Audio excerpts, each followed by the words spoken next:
Bonjour et bienvenue dans Inspirationnel, le podcast pour s'aimer et vibrer sa vie.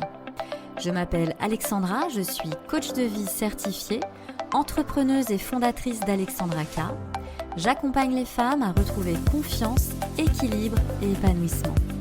Je suis convaincue que nous avons toutes et tous droit au bonheur et qu'un simple déclic peut rallumer la lumière en nous. Ma mission ? Éveiller les consciences et guider celles qui se sentent éteintes vers plus d'amour et de clarté intérieure.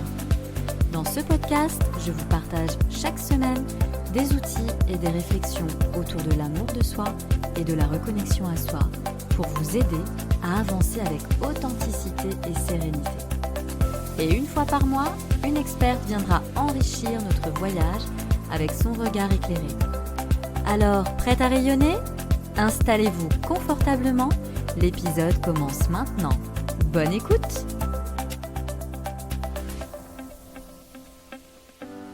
Bienvenue dans ce nouvel épisode d'Inspirationnel. Alors en ce cœur d'été, j'ai envie de vous parler d'un concept qui me tient à cœur vraiment. C'est le minimalisme, mais dans la tête. Pas besoin de vider tous vos placards, alors pour le moment, je dis bien pour le moment, attention, spoiler alerte pour un prochain épisode. Restez bien connectés pour savoir de quoi je veux vous parler dans 2 épisodes exactement, à la fin du mois de juillet. Alors peut-être qu'aujourd'hui, un peu de tri dans vos pensées, dans vos to-do list et dans vos exigences intérieures sont peut-être à effectuer. Ben oui, parce que la vraie charge, ce n'est pas toujours ce qu'on fait, mais c'est ce qu'on porte en silence, mentalement et émotionnellement.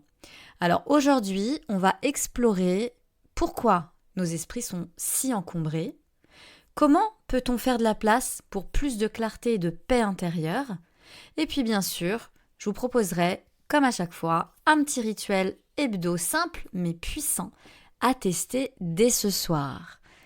Vous êtes avec moi ? Installez-vous confortablement parce que c'est parti. Prenez peut-être un petit carnet, une tisane, une limonade, un petit café, comme vous voulez, pour vous hydrater et laissez-vous guider. Alors déjà, quand on parle de minimalisme, c'est vraiment écho à un mental en surchauffe. L'été, le corps en fait est naturellement ralenti bien sûr par la chaleur, on le sait, on en a parlé avec cet épisode de canicule dernièrement. Mais notre mental, lui, en fait, il continue de tourner à plein régime. Mais oui. Projets, anticipations, obligations, des attentes aussi invisibles. Les attentes de rendez-vous, de réponses pour pouvoir avancer. Et même si on est en plein mois de juillet, que c'est quelque part une période de vacances, les enfants donc ne sont plus à l'école, donc on n'a plus cette obligation, on va dire, de se lever à une heure précise, pour les amener à une heure précise, on n'a plus les devoirs, etc. Même pour les personnes qui n'ont pas d'enfants, il y a un petit peu moins de monde sur les routes, dans les transports, dans les magasins. Donc on peut se dire, tout va bien, on est déjà au ralenti. Mais pas que, vraiment. Je le vis moi-même, d'ailleurs, et puis pour avoir exercé il y a juste 2 jours, 2 séances simultanément de coaching en privé, je peux vous assurer que voilà, le mois de juillet peut tourner à plein régime encore pour certaines personnes, comme ce fameux mois de juin, voilà, où cette charge mentale était vraiment au top du top, vraiment dans le rouge. Alors, on fait, on pense, on cogite, on planifie, on continue en fait. À force de tout vouloir gérer, on s'essouffle. C'est pour ça que moi, j'ai tendance à appeler ce qui se passe là aujourd'hui dans votre tête la pollution mentale. On est pollué, vraiment. C'est par des parasitages, voilà, du parasite qui vous empêche d'avancer. Souvent, j'accompagne aussi à colmater les trous dans la raquette. Voilà. Vous imaginez aussi soit cette fameuse raquette où vous voulez combler les trous, ou si vous prenez la métaphore, j'aime bien aussi, du tuyau. Ça tombe bien, en forte chaleur, on a envie d'arroser aussi nos plantes, notre jardin.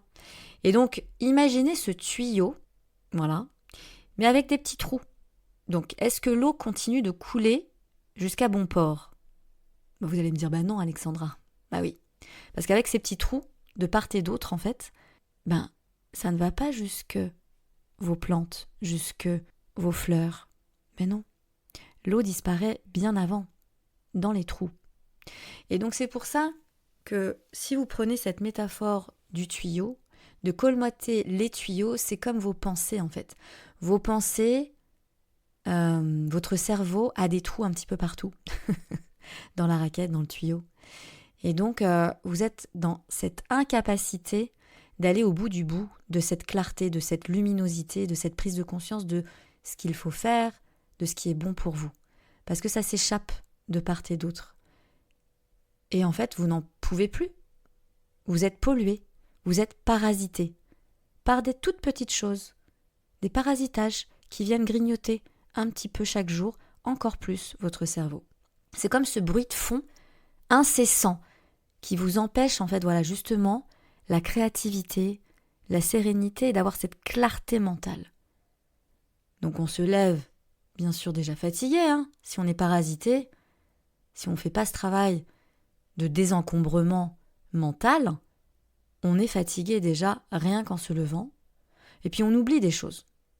On peut même s'agacer, on est impatiente, on culpabilise après de ne pas faire bien les choses parce qu'habituellement on arrive quand même à bien gérer. Je me trompe ou pas ? Et si, justement, le minimalisme mental, c'était une écologie de l'esprit, c'est-à-dire réduire, alléger, simplifier les choses pour mieux respirer, mieux savoir où on va, avoir une vision claire. Donc moi, je vous invite à faire le tri dans vos pensées. Le minimalisme mental commence déjà par une prise de conscience. Donc je vous invite à vous poser 2 questions fondamentales. Vous pouvez les noter d'ailleurs, ces questions-là, sur votre notebook, mettre pause si vous le souhaitez, si vous n'avez pas votre notebook à portée de main. Déjà en 1, qu'est-ce qui prend trop de place dans ma tête ? En 2, quelles pensées sont inutiles, toxiques, récurrentes ? Vous pouvez imaginer votre esprit en fait comme une pièce pleine d'objets. Fermez les yeux là. Vous imaginez du coup dans votre esprit une seule pièce bien sûr, plein d'objets divers et variés. Et chaque soir, vous allez ranger cette pièce. Vous allez retirer ce qui ne vous sert plus pour garder uniquement l'essentiel. Donc vos idées lumineuses, vos souvenirs doux, peut-être impactants positivement, joyeux, peut-être des intentions justes, une vision claire de ce que vous voulez dans votre vie. Et cela peut passer par plusieurs choses, vraiment. Soit la méditation ou la respiration en pleine conscience, l'écriture du soir pour vider son esprit, le savoir dire non à une tâche superflue ou une sollicitation. Peut-être aussi définir une seule priorité par jour, ou alors couper les notifications aussi 1 heure par jour, 30 minutes, une demi-journée, comme vous voulez, ce qui vous correspond, vous. Souvenez-vous que chaque pensée a un coût énergétique en fait. Donc vous allez pouvoir choisir celles qui vous nourrissent. Et en choisissant celles qui vous nourrissent, vous priorisez ce qui vous convient vous personnellement. Et à partir du moment où vous allez définir ce qui vous convient à vous, ce qui est bon pour vous, vous allez pouvoir choisir ce que je viens de dire précédemment, ce qui vous fait du bien aussi, ce qui vous permet d'avoir des idées claires et lumineuses. Qu'est-ce qui vous parle exactement dans ce que je viens de dire ? J'ai listé plusieurs outils. Vous pouvez en faire plusieurs, d'ailleurs. L'idée, c'est pas que ça devienne une obligation, une contrainte. Il faut que ça puisse être naturel, que ça vous parle, qu'il y ait un écho, en fait, derrière chacun de vos actes. Voilà. Donc, par exemple, si la méditation, vous pouvez le faire et vous êtes connecté tout de suite, vous pouvez bien sûr coupler, par exemple, la méditation avec la déconnexion digitale, par exemple. Vous pouvez vous exercer à dire non et puis en même temps écrire le soir pour lâcher vos pensées sur le papier et bien dormir et optimiser votre sommeil pour avoir une énergie meilleure le lendemain matin. C'est vous qui décidez. Revenez en arrière par rapport à ce que je viens de vous proposer au niveau des outils et choisissez ce qui vous correspond le mieux. Peut-être une seule action dans un premier temps pour en créer une habitude, je vous l'ai déjà dit. Il y a 7 jours minimum pour créer une nouvelle habitude, jusqu'à 21, 28 jours pour en devenir un automatisme en fait. Laissez-vous porter par ce qui vous parle à vous, personnellement. Ne faites pas comme la voisine, comme une amie. N'écoutez pas ce que les autres font et qui marche pour eux, mais écoutez votre cœur et voyez ce qui résonne à l'intérieur de vous. Parce qu'on est toutes uniques. Donc, la méditation va peut-être marcher pour une personne et peut-être pas pour vous. Ou inversement. Donc, écoutez-vous déjà dans un premier temps et choisissez ce qui fonctionne. Et pratiquez, pratiquez, pratiquez. L'objectif étant d'avoir la clarté au bout du tunnel. Alors, cette semaine, je vous propose un rituel vraiment très simple pour cette semaine à venir, qui est le panier de tri mental. J'adore. Ça veut dire, chaque soir, avant de vous coucher, vous allez prendre une feuille ou un carnet, votre notebook, si vous l'avez toujours avec vous, pour un suivi.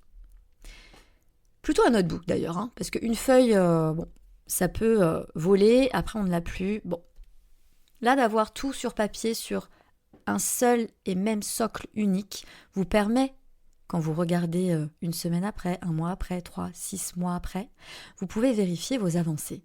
Et ça, c'est puissant. Donc, prenez un notebook. Ensuite, vous allez noter 3 pensées ou préoccupations de votre journée.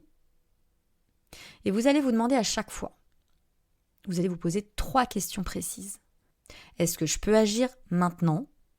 Est-ce que ça m'appartient vraiment ? Et est-ce que je peux lâcher ça pour la nuit ? Je reviens sur la question 2. Est-ce que ça m'appartient vraiment ?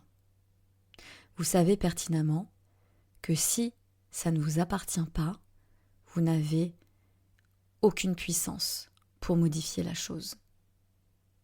Vous n'êtes pas responsable de ce qui appartient à l'autre, du comportement de l'autre, des actes, des pensées de l'autre. Vous n'êtes pas responsable, donc vous ne pouvez pas agir dessus. Ce que vous pouvez juste faire, c'est peut-être vous protéger, exprimer le fameux savoir dire non, poser ses limites, reformuler, inviter l'autre à reformuler, etc. Dans la communication, il y a énormément de choses, mais à partir du moment où ça ne vous appartient pas, vous n'êtes pas dépendant de la finalité du résultat. Ça, c'est important de le garder en tête. À partir du moment où vous allez répondre à ces 3 questions, vous allez ensuite visualiser que vous posez tout ça, tout ce que vous avez lâché sur papier, dans un panier justement, à côté de votre lit. Ce panier, en fait, il est symbolique et il va accueillir vos fardeaux du jour. Vous allez pouvoir visualiser peut-être sa taille, son épaisseur, sa couleur, sa matière, vraiment, comme s'il existait, et vous allez pouvoir mettre symboliquement tout ce que vous voulez déposer dans votre panier et vous dire en conscience, c'est bon, c'est fait, je suis débarrassée, je lâche prise et je mets tous les fardeaux du jour dans ce panier.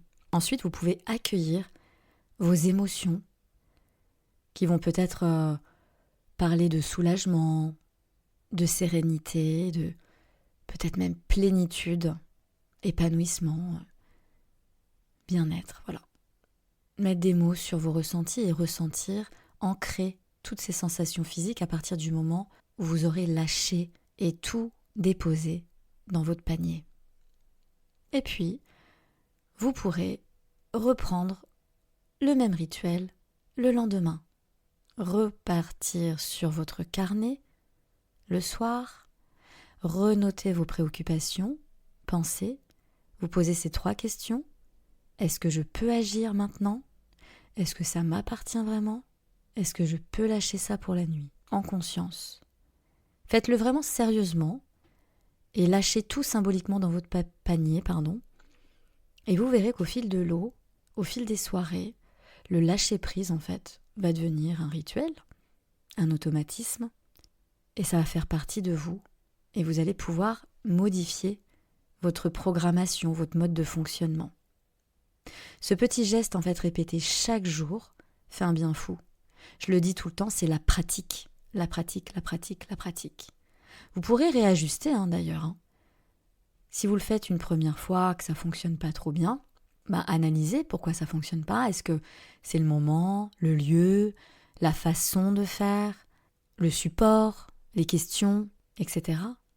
Et puis le lendemain, vous recommencez. Ne tirez pas un trait dessus.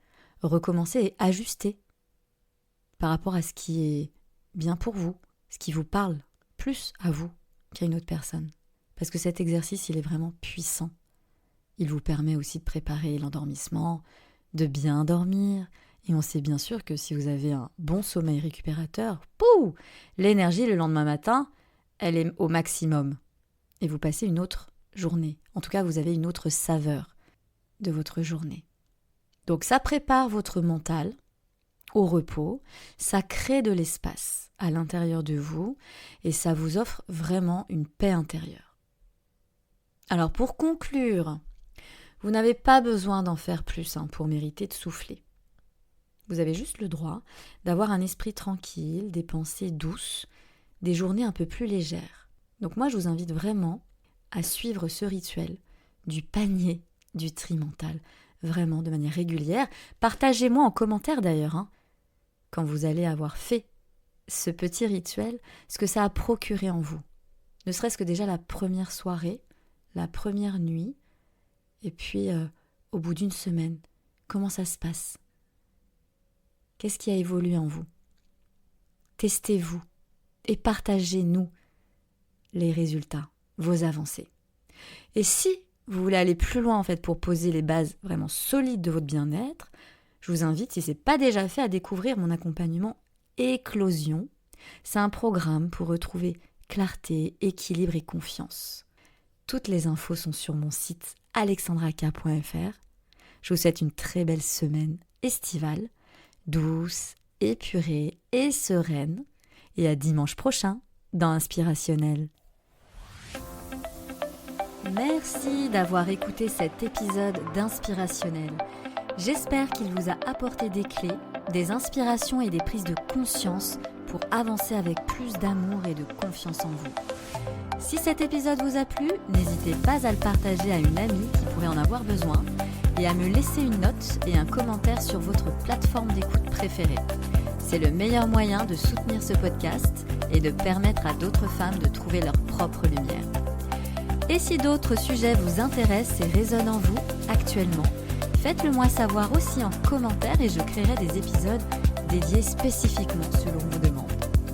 Pour aller plus loin, retrouvez-moi sur alexandraka.fr ou sur les réseaux sociaux où je partage d'autres ressources et accompagnements pour vous guider sur votre propre chemin. Découvrez toutes les infos en légende pour me retrouver plus facilement. D'ici là, prenez soin de vous, osez vous aimer et souvenez-vous, vous êtes bien plus lumineuse que vous ne le pensez. À très bientôt pour un nouvel épisode.